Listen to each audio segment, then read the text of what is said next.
নমস্কাৰ বন্ধুসকল, স্বাগতম জনাইছোঁ আপোনালোকক মোৰ ইউটিউব চেনেললৈ। এটা বিশেষ প্ৰব্লেম যিবিলাক আপোনালোকৰ চৰকাৰী চাকৰি ক্ষেত্ৰত দেখা যায় সেইখিনি হৈছে যে কিছুমান যিবিলাক পোষ্ট আছে সেয়া লাগিলে আপোনালোকৰ পূৰ্বতে আপোনালোকে এপইণ্টমেণ্ট পোৱা হওক বা এই যি ৰিচেণ্ট যোৱাবাৰৰ এডিআৰই হৈ গৈছিলে, ডাইৰেক্ট ৰিক্ৰুটমেণ্ট হৈ গৈছিলে। ডাইৰেক্ট ৰিক্ৰুটমেণ্টৰ কথা এইকাৰণে কোৱা হয় কাৰণ বহু বছৰ ধৰি এপইণ্টমেণ্ট হোৱা নাই আৰু এডিআৰই যোগেদি মেজৰ গোটেই ডিপাৰ্টমেণ্টবিলাকৰ এপইণ্টমেণ্টবিলাক আপোনালোকৰ কৰা হৈছিলে, পোষ্টবিলাক ফিল কৰা হৈছিলে। চ' সেই বস্তুবিলাকৰ কাৰণে এডিআৰইৰ কথাটো কোৱা হয়। চ' এতিয়া কথা হৈছে যে প্ৰায় বহুখিনি ডিপাৰ্টমেণ্টৰ এনেকুৱা বহুখিনি পোষ্ট আছে যি পোষ্টখিনিৰ কোনো ছাৰ্ভিচ ৰুলে নাই। আজি আপুনি যদি চাই, মই জাষ্ট ফৰ এক্সাম্পল মই কৈছোঁ যে কিছুমান আপোনালোকৰ ডাইৰেক্টলি ধৰি লওক ডেজিগনেটেড পোষ্ট আছে। আজি ডেজিগনেটেড পোষ্ট বুলি ক'বলৈ গ'লে বহুতে এই প্ৰশ্নবিলাক মোক সুধি থাকে যে এই পোষ্টকেইটাৰ মানে প্ৰমোশ্যন কি হ'ব, কিবা হ'ব।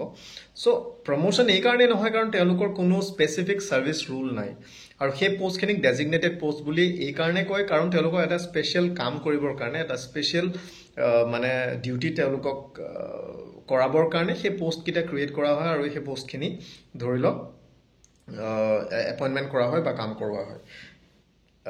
দুটামান পোষ্টৰ কথা কওঁ। প্ৰথমটো হৈছে ধৰি লওক ছাপ'জ ৱাটাৰ ৰিচোৰ্চ হওক, আজি আমাৰ PHC হওক, এটা পোষ্ট হৈছে ষ্ট'ৰ কিপাৰ। ষ্ট'ৰ কিপাৰ পোষ্টটোৰ কোনো ধৰণৰ প্ৰমোশ্যন নাই আৰু দ্বিতীয়তে প্ৰায় সকলো ডিপাৰ্টমেণ্টৰ এটা পোষ্ট আছে, সেইটো হৈছে ড্ৰাইভাৰ। আপোনালোকে জানে যোৱাবাৰ এডিআৰইটো আপোনালোকে বহুখিনি মানুহ এই পোষ্টটোত সোমাইছে। চ' ড্ৰাইভাৰ পোষ্টটোৰো কোনো ধৰণৰ প্ৰমোশ্যন নাই, সেইবিলাক ডেজিগনেটেড পোষ্ট বুলি কোৱা হয় যিহেতু এটা স্পেচিফিক কাম কৰিবৰ কাৰণে, সেইবিলাক স্কিল্ড আপোনালোকৰ পোষ্ট হয়। এতিয়া কথা হৈছে এই যি পোষ্ট হৈছে এই পোষ্টবিলাকৰ কোনো প্ৰমোশ্যন নাই আৰু লগতে ছাৰ্ভিচ ৰুল তেওঁলোকৰ তেনেধৰণৰ কোনো স্পেচিফিককৈ একো নাই। আজি আমি এই বস্তুটো এই জাষ্ট মই দুটা পোষ্টৰ কথা কৈছোঁ, এনেকুৱা আৰু বহুখিনি পোষ্ট আছে। অ'কে, বহুত পোষ্ট আছে আৰু তেনেকুৱা। চ' যদি এই দুটা পোষ্টৰ এক্সাম্পল লৈও যদি মই ক'বলৈ যাওঁ, কথা হৈছে যে আজি আমি সেই বস্তুবিলাক বহুত দিনৰ পৰা চৰকাৰকো কৈ আহিছোঁ বা কনচাৰ্ণ ডিপাৰ্টমেণ্টকো কৈ আহিছোঁ যে এই যিবিলাক পোষ্ট আছে যিবিলাকৰ ছাৰ্ভিচ ৰুল নাই, সেই ছাৰ্ভিচ ৰুলবিলাক তেওঁলোকৰ ড্ৰাফ্ট কৰিব লাগে বা তেওঁলোকৰ বনাব লাগে। আৰু গভৰ্ণমেণ্টেও বিভিন্ন সময়ত লেটাৰ দি আহিছে যে ছাৰ্ভিচ ৰুলটো কেনেকুৱা হ'ব লাগে সেইবিলাক কনচাৰ্ণ যিখিনি ডিপাৰ্টমেণ্ট আছে বা কনচাৰ্ণ যি এমপ্লয়ী এছ'চিয়েশ্যন আছে তেওঁলোককো লেটাৰ দি আহিছে যে আপোনালোকে আমাক জনাওক যে কেনেকুৱা ধৰণে ড্ৰাফ্ট কৰিব লাগে যাতে আমি লেটাৰ মানে কি কৈছে ছাৰ্ভিচ ৰুলটো আমি বনাব পাৰোঁ, তেনেকুৱা ধৰণৰ বস্তু তেওঁলোকেও কৈ আহিছে। চ' আমি এটা কথা কওঁ, আজি ষ্ট'ৰ কিপাৰ হওক, লাগে ড্ৰাইভাৰ হওক, তেনেকুৱা যিকোনো পোষ্টেই হওক, এই পোষ্টবিলাকত কি হৈছে স্পেচিফিক ছাৰ্ভিচ ৰুল এটা বনাই, ঠিক আছে এইবিলাক ডেজিগনেটেড পোষ্ট হয়, সেইটো বেলেগ কথা। কিন্তু এই পোষ্টখিনিত যিখিনি মানুহ সোমায় সেয়া লাগিলে হায়াৰ ছেকেণ্ডেৰী হওক, লাগে আপোনালোকৰ গ্ৰেজুৱেট যদি কোনোবা ল'ৰা ছোৱালী আছে, তেওঁলোকে ধৰি লওক 2 বছৰ 3 বছৰ 5 বছৰলৈকে তেওঁলোকে চাকৰি কৰিলে, তাৰ পাছত তেওঁলোকক অপশ্যন তেওঁলোকৰ আগত থাকিব লাগে যাতে তেওঁলোকে অন্যান্য বেলেগ পোষ্টলৈ, লাগে সেয়া জুনিয়ৰ এছিষ্টেণ্ট হওক বা অন্যান্য কিবা বেলেগ পোষ্টৰ কাৰণে তেওঁলোকে যে প্ৰমোশ্যন পাব পাৰে, তেনেকুৱা ধৰণৰ কিছুমান ক্ৰাইটেৰিয়া বা কিছুমান তেওঁলোকৰ কাৰণে অপশ্যন তেওঁলোকৰ কাৰণে থাকিব লাগে। লগতে যদি বেলেগ নহয় আপোনালোকৰ ডিপাৰ্টমেণ্টেল এক্সামিনেশ্যনেই হওক, তেনেকুৱা ধৰণৰ কিবা এটা সুবিধা তেওঁলোকৰ কাৰণে থাকিব লাগে যাতে তেওঁলোকে এটা হায়াৰ পোষ্টৰ কাৰণে তেওঁলোক যাব পাৰে। কাৰণ এটা পোষ্টতে গোটেই জীৱনকাল থাকি যোৱাটো সেইটো মানে এজন মানুহৰ কেৰিয়াৰৰ ক্ষেত্ৰতো সেই বস্তুটো বহুত বেয়া কথা। চ' এইবিলাক আৰু চৰকাৰেও সেইটো মানে পজিটিভ ৱেত তেওঁলোকেও কেইবাবাৰো তেওঁলোকে লেটাৰ দিছে, সেয়া লাগিলে কনচাৰ্ণ এমপ্লয়ী এছ'চিয়েশ্যন হওক বা ডিপাৰ্টমেণ্ট হওক যে ড্ৰাফ্ট কৰিবৰ কাৰণে। চ' এতিয়া কথা হ'ল যে ৰিচেণ্টলি আপোনালোকৰ আছাম ফাইনেন্স ছাৰ্ভিচ AFSৰ ছাৰ্ভিচ ৰুল এমেণ্ড কৰা হৈছে, ইয়াৰ লগতে অন্যান্য কেইবাটা ডিপাৰ্টমেণ্টৰো ছাৰ্ভিচ ৰুল এমেণ্ড কৰা হৈছে। কিন্তু তাৰ পিছতো ফাইনেন্সৰ বাকী ছাৰ্ভিচ যেনেকৈ অডিট ছাৰ্ভিচ, একাউণ্ট ছাৰ্ভিচ, তেনেকুৱাবিলাকৰ আৰু 4টা ছাৰ্ভিচৰ মানে ছাৰ্ভিচ ৰুলটো এমেণ্ড কৰিবলৈ বাকী আছে। আৰু ইয়াৰ লগতে অন্যান্য যিমানখিনি ডিপাৰ্টমেণ্ট আছে সকলো ডিপাৰ্টমেণ্টৰে ছাৰ্ভিচ ৰুলবিলাক এমেণ্ড মষ্ট প্ৰবেবলি হ'ব। আৰু সেইখিনিত আপোনালোকৰ যিখিনি SA আছে, ছেকশ্যন এছিষ্টেণ্ট আপোনালোক বহুখিনি সোমাইছে, ছেকশ্যন এছিষ্টেণ্টখিনি আপোনালোকে প্ৰমোশ্যন পাব পাৰে ছাব ইঞ্জিনিয়াৰলৈ, sub engineer grade 2, sub engineer grade 1। So' ইয়াৰ বাদেও অন্যান্য আৰু প্ৰমোশ্যন পাব লগা স্ক'প থাকিব পাৰে আৰু সেই বস্তুটোৰ কাৰণে ছাৰ্ভিচ ৰুলবিলাক সোনকালে এমেণ্ড কৰা হ'ব। আৰু আমি ভাবিছোঁ যে এই ছাৰ্ভিচ ৰুলবিলাক যদি এমেণ্ড হয় দেন যিখিনি যিখিনি মানুহ এডিআৰি যোগেদি সোমাইছিলে বা ইয়াৰ পূৰ্বৰ মানুহখিনিতো ধৰি লওক বহুত পুৰণা হ'ল বাৰু, বহু আগতে এপইণ্টমেণ্ট হৈছিলে। ইৰিগেশ্যনত 2016 চনতো এপইণ্টমেণ্ট হৈছিলে বাৰু, তাৰপিছত তেনেকৈ হোৱা নাই। কিন্তু মেজৰ যিখিনি এপইণ্টমেণ্ট হৈছে সেইখিনি এডিআৰিতে হৈছে, আৰু এই যি ছেকেণ্ড এডিআৰি পৰীক্ষা আহি আছে ইয়াত এপইণ্টমেণ্ট হ'ব। চ' এই যিখিনি ল'ৰা ছোৱালী আছে এইখিনি মেজৰ ল'ৰা ছোৱালীখিনি চব গ্ৰেজুৱেটে হয়। চ' এই ল'ৰা ছোৱালীখিনিৰ কাৰণে ধৰি লওক যিটো প্ৰমোশ্যনৰ যিটো এভিনিউ আছে বা যিটো স্ক'প হ'ব লাগে সেই বস্তুটো ডেফিনেটলি নাই। আৰু তাৰ কাৰণে যিবিলাক পষ্টৰ এগেইনষ্টত ধৰি লওক প্ৰমোশ্যন পাব নোৱাৰে বা কিবা তেনেকুৱা অসুবিধা আছে, সেইবিলাকৰ ক্ষেত্ৰত ছাৰ্ভিচ ৰুলবিলাক অলপ এমেণ্ড কৰিব লাগে, বা যিখিনি ছাৰ্ভিচ ৰুল নাই যি পষ্টবিলাকৰ, সেই পষ্টবিলাকৰ ছাৰ্ভিচ ৰুলবিলাক ক্ৰিয়েট কৰি পেলাই যাতে তেওঁলোকে এটা বেটাৰ স্ক'পৰ কাৰণে যাতে তেওঁলোক যাব পাৰে, সেইটো তেওঁলোকৰ ক্ষেত্ৰত বস্তুবিলাক দিব লাগে। চ' ইয়াৰ কাৰণে ছাৰ্ভিচ ৰুল ড্ৰাফ্ট কৰিবৰ কাৰণে কমিটি বনোৱা হৈছে। মই লেটাৰখন দেখাওঁ, চাই লওক। চ' এই লেটাৰখন আপোনালোকৰ পাৰ্চনেল ডিপাৰ্টমেণ্ট ফালৰ পৰা ওলাইছিলে,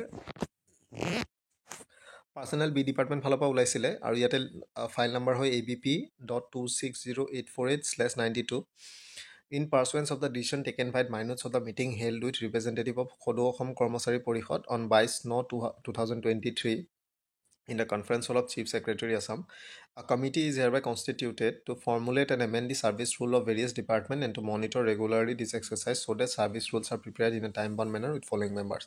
So, যি সদৌ অসম কৰ্মচাৰী পৰিষদৰ মিটিং হৈছিলে 22 ছেপ্টেম্বৰ 2023 চিফ ছেক্ৰেটাৰী অফিচত।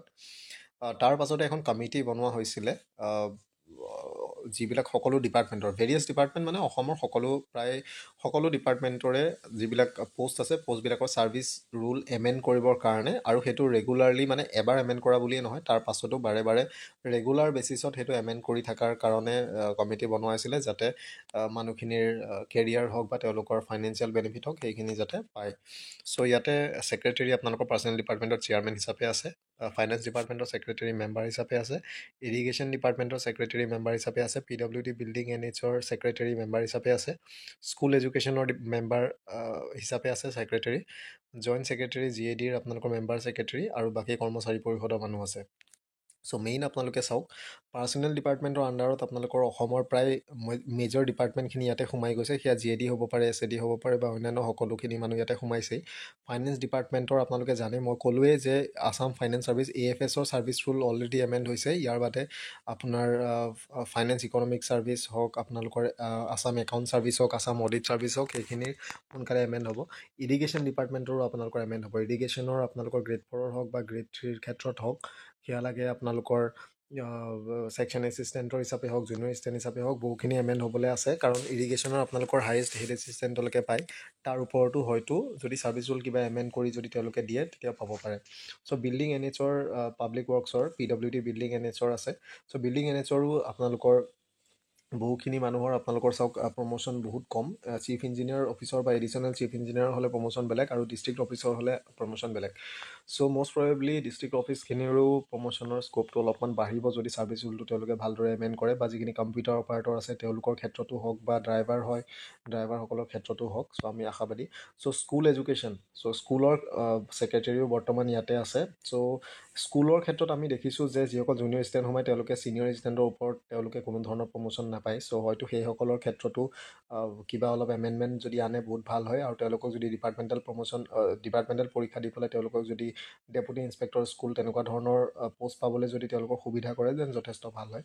চ' এনেকুৱা ধৰণৰ। চ' GADও আছে আপোনালোকৰ joint secretary government of Assam, GAD member secretary হিচাপে আছে। চ' যিহেতু GAD ডিপাৰ্টমেণ্ট পেৰেণ্ট ডিপাৰ্টমেণ্ট হয় DC অফিচখিনিৰ, অৰ্থাৎ ডেপুটি কমিশ্যনাৰ এষ্টাব্লিছমেণ্টৰ পেৰেণ্ট যিটো ডিপাৰ্টমেণ্ট হয় GAD। চ' সেই GADৰ জইণ্ট ছেক্ৰেটাৰীও আছে মেম্বাৰ ছেক্ৰেটাৰী হিচাপে। চ' DC অফিচৰ মানুহখিনিৰ বহুত আশা আছে, তেওঁলোকে বহুখিনি পষ্ট ডিমাণ্ড কৰি আছে। সেয়া লাগে ছুপাৰিণ্টেণ্ডেণ্ট হওক, লাগিলে আপোনালোকৰ একাউণ্টেণ্ট হওক, বা যি ACSৰ যি জুনিয়ৰ গ্ৰেডৰ বা ADC তেনেকুৱা ধৰণৰ পষ্টখিনি ডিমাণ্ড কৰিছে, কাৰণ জাষ্টিফাইড ডিমাণ্ড হয়। তেওঁলোকে এডমিনিষ্ট্ৰেশ্যনৰ কামেই কৰি থাকে গোটেই লাইফ, তেওঁলোকে সেই বস্তুটো পাব লাগে। কাৰণ আজি ছেক্ৰেটেৰিয়েটৰ মানুহে এডিশ্যনেল ছেক্ৰেটাৰী লেভেললৈকে পষ্ট পায়, কিন্তু ছেইম ডিপাৰ্টমেণ্টৰ GAD হয়ো ছেক্ৰেটেৰিয়েটৰ মানুহখিনিও GADয়ে হয়। চ' তেওঁলোকে যদি ইমানখিনি পষ্ট পাব পাৰে, চ' ডিষ্ট্ৰিক্টৰ DC অফিচৰ মানুহখিনিয়ে কিয় পাব নোৱাৰিব? চ' হয়তো তেওঁলোকৰ ক্ষেত্ৰতো কিছুমান এমেণ্ডমেণ্ট আহিব পাৰে। চ' আশা কৰিছোঁ আমি সোনকালে কিবা নহয় কিবা এটা হ'ব। চ' এইখন আপোনালোকৰ যিখন লেটাৰ হয়। সো আপোনালোকে এইটো যি দেখিলে এই কমিটি বনোৱা হৈছে সাৰ্ভিস ৰুলবিলাক এমেণ্ড কৰিবৰ কাৰণে আৰু আমি ভাবোঁ যে সাৰ্ভিস ৰুলবিলাক যদি এমেণ্ড হয় দেন ডেফিনেটলি বহুখিনি ল'ৰা ছোৱালীৰ ক্ষেত্ৰত বহুত লাভ হ'ব আৰু যিবিলাকে প্ৰমোশ্যন পাব লাগে প্ৰমোশ্যন আই গেছ পাবগৈ আৰু এইটো এটা কথা যে গ্ৰেড 4 যিখিনি সোমাইছে গ্ৰেড 4ৰ মানুহখিনিৰো গ্ৰেড 3 লৈ প্ৰমোশ্যন এটা টাইম বন্ড মেনাৰত কৰিব লাগে কাৰণ গ্ৰেড 4ত সোমাইছে কিন্তু তেওঁলোকে যে গ্ৰেড 4তে থাকিব তেনেকুৱা ধৰণৰ কথা নাই গ্ৰেড 3লৈ তেওঁলোক আহিব লাগে আৰু যিবিলাক মেজৰ যিখিনি পোষ্টৰ ক্ষেত্ৰত আপোনালোকৰ সাৰ্ভিস ৰুল বৰ্তমানলৈকে ড্ৰাফ্ট কৰা নাই বা বনোৱা নাই ড্ৰাফ্ট 3 হ'ব পাৰে ড্ৰাইভাৰ হ'ব পাৰে ষ্ট'ৰ কিপাৰ হ'ব পাৰে তেনেকুৱা ধৰণৰ বহুখিনি পোষ্ট আছে সেই পোষ্টবিলাকৰ ক্ষেত্ৰত যিখিনি সাৰ্ভিস ৰুল হয় সেইখিনি বনাই মেলি পেলাই তাতে প্ৰমোশ্যন সেয়া লাগিলে মানে টাইম বেছড ডাইৰেক্ট প্ৰমোশ্যন হ'ব পাৰে বা ডিপাৰ্টমেণ্টেল এক্সামিনেশ্যন হ'ব পাৰে তেনেকুৱা ধৰণৰ বহুতো বস্তু হেৰি কৰি পেলাই সুবিধা কৰিব লাগে লগতে ডিষ্ট্ৰিক্ট এডমিনিষ্ট্ৰেশ্যন যিটো আছে ডিষ্ট্ৰিক্ট এডমিনিষ্ট্ৰেশ্যন অৰ্থাৎ DC অফিচৰ যিখিনি মানুহ আছে সেইখিনিয়ে যিহেতু এডমিনিষ্ট্ৰেশ্যন লগত ডাইৰেক্টলি ৰিলেটেডে হয় তেওঁলোকক ডিপাৰ্টমেণ্টেল এক্সামিনেশ্যন দিয়াৰ এটা সুবিধা কৰিব লাগে যাতে APSC যিটো পৰীক্ষা পাতে CCE আপোনালোকৰ এছিষ্টেণ্ট কমিশ্যনাৰ হওক বা অন্যান্য পোষ্টৰ কাৰণে হওক তেনেকুৱা পোষ্টৰ ক্ষেত্ৰত 10% মান তেনেকুৱা ৰিজাৰ্ভেশ্যন থাকিব লাগে বা ধৰি লওক তেওঁলোকে ডাইৰেক্টলি ACS বা তেনেকুৱা পোষ্ট পাবৰ কাৰণে তেওঁলোকক সুবিধা কৰিব লাগে আৰু লগতে অন্যান্য যিখিনি বেলেগ বেলেগ বস্তু থাকে তেনেকুৱা ধৰণৰ পোষ্টবিলাকৰ ক্ষেত্ৰত তেওঁলোকক সুবিধা কৰি দিব লাগে ত' এনেকুৱা ধৰণৰে কথা চ' আশাবাদী আমি যে এই যি কমিটি আছে এই কমিটিৰ ৰিপৰ্টৰ পাছত বহুখিনি যথেষ্টখিনি চেঞ্জ আহিব আৰু যিখিনি ডিপাৰ্টমেণ্টৰ বহু মানে লোকে চাফাৰ কৰি আছে এই বস্তুবিলাকৰ কাৰণে যে প্ৰমোশ্যন নাপায় বা তেওঁলোকৰ গোটেই ছাৰ্ভিচ টেনিয়ৰ তেওঁলোকে এটা পোষ্টতে তেওঁলোক চলি যাব লগা হয় তেনেকুৱাবিলাকৰ ক্ষেত্ৰত যথেষ্টখিনি চেঞ্জ আহিব বা তেওঁলোকৰ লাইফত এটা পজিটিভ এপ্ৰ'চ বা পজিটিভ চেঞ্জ এটা তেওঁলোকৰ আহিব যাতে তেওঁলোকৰ কেৰিয়াৰটো ভাল হয়গৈ চ' আশাবাদী আমি দেখা যাওক কি হয় ৰিপৰ্টবিলাক চ' থেংক ইউ ভিডিঅ'টো চোৱাৰ কাৰণে নতুন ভিডিঅ'তে আকৌ লগ পাম কিন্তু ইয়াৰ লগতে কওঁ যে আপোনালোকে অন্যান্য ভিডিঅ'খিনি চাব পাৰে ভাল ইনচাইট আপোনালোকে পাব থেংক ইউ